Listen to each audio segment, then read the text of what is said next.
Financial institutions includes commercial banks, financial holding companies, merchant banks, representative office of banks, money changer,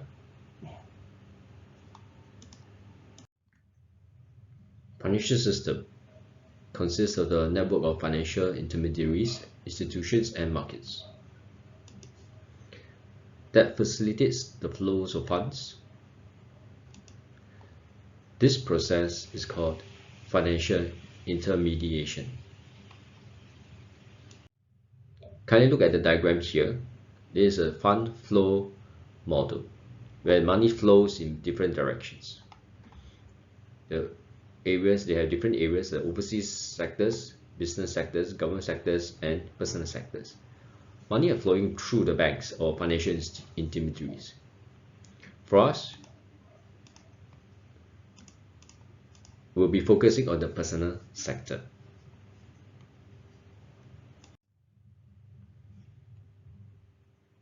Now look at the introduction, the MS notice.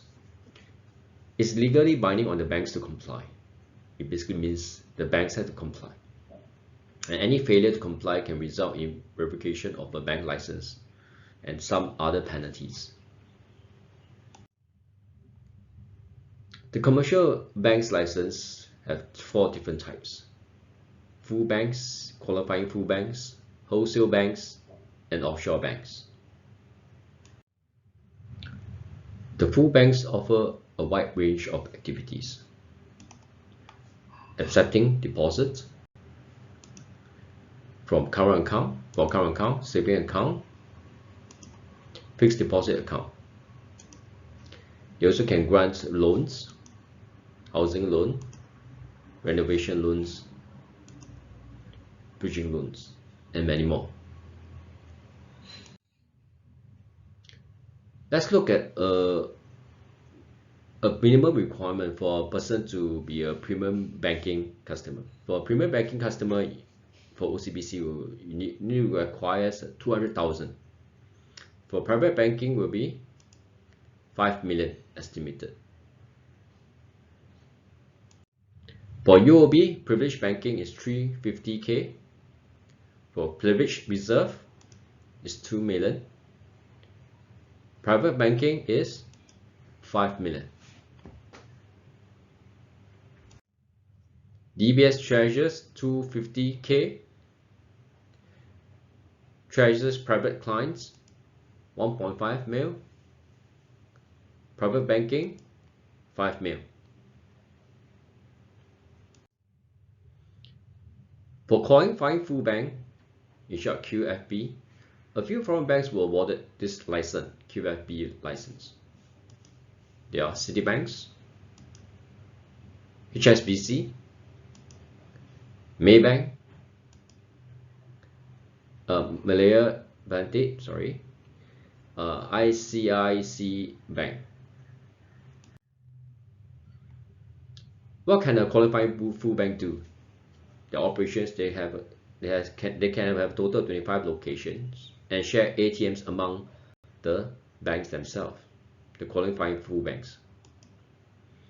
They can freely relocate their sub branches, offer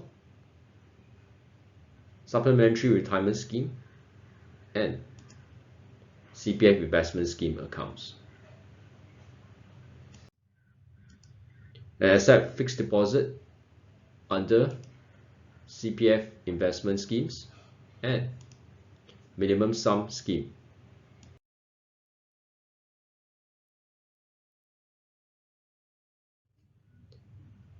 Deposit services. It is a cheap source of funding for the banks, and the banks pay its interest on the balance. At the same time, the banks will make use of this opportunity to market their value-added services to the customers, such as overdraft, OD, credit cards. Example here is that interest income for the bank. So example is DBS cash line. For anyone who apply for this DBS cash line, these are the requirements for Singaporeans or permanent PR. Gross interest will be 20 to 30,000. Right. So the higher income you have a better deal, because you look at this diagram. Above 30,000, your interest rate is lower.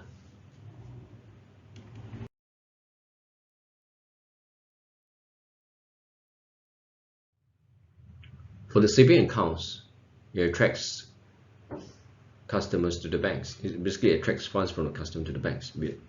Basically, the customer deposit money into the banks, and can operate through saving passbook, statement of accounts.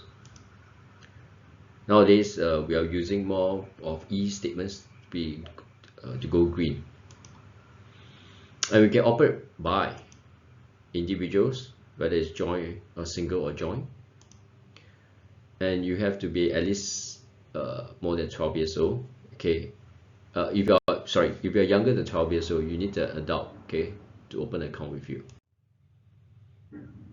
It's a convenient way of saving. It earns interest. Interest is payable on daily balance, and there's multi interest, multi-tier interest, just to attract larger deposits. The electronic services it provides: ATM, mobile bankings, internet bankings. The balance can be withdrawn at any time, on demand. As and when you want, you can withdraw your money. It can be withdrawn through passbook, ATM card, internet banking, standing order, gyro. We can look at this diagram here. There's two parties here. There's public, basically people who save money in the banks. So in this case, let's say the publics deposit 100 million into the banks. So the banks with 100 million, what can they do? Okay, their total deposit 100 million. They can allocate some for giving out as loans as overdraft, 10 million overdraft, mortgage loan, commercial loans, trade finance, and hire purchase. So basically the banks will use this money to try to make more, basically invest, okay, to lend out money to earn more money.